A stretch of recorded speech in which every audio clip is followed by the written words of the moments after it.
क्या संदेश है?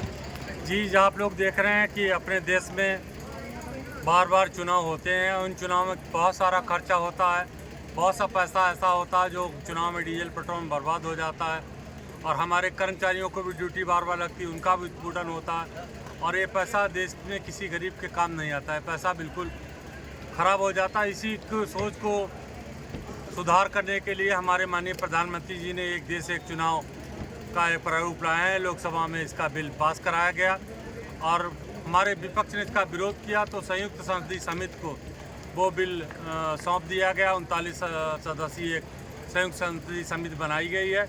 तो उसी निमित्त हम सभी लोग देश के जनमानस को जागरूक करने के लिए आज यहाँ प्रबुद्ध वर्ग की एक बैठक आयोजित की गई थी पाली में। ये पूरे सवानपुर विधानसभा का स्तर का कार्यक्रम था, जिसमें हमारे विधानसभा स्तर के सभी प्रबुद्ध वर्ग के लोग यहाँ पर उपस्थित थे।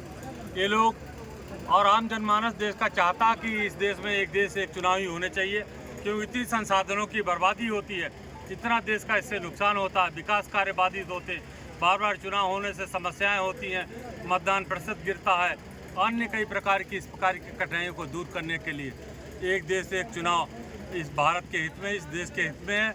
और दुनिया के 7-8 देश ऐसे हैं जहाँ पर एक देश एक चुनाव होता भी है और वहाँ इसका काफ़ी लाभ भी हुआ।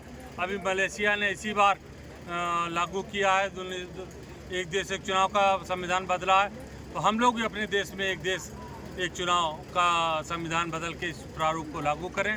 इसके लिए जन जागरण को जागरूक करने के लिए आज प्रबुद्ध वर्ग की बैठक बुलाई गई है। ये लोग हमारे विपक्षी दलों पर दबाव बनाएं और उसके आधार पर ये लोग सभा चुनाव में 129वां जो संशोधन है एक देश एक चुनाव का भारी बहुमत से पास हो और इस देश में एक देश एक चुनाव की प्रक्रिया लागू हो जाए। इसीलिए आज ये कार्यक्रम आयोजित किया गया।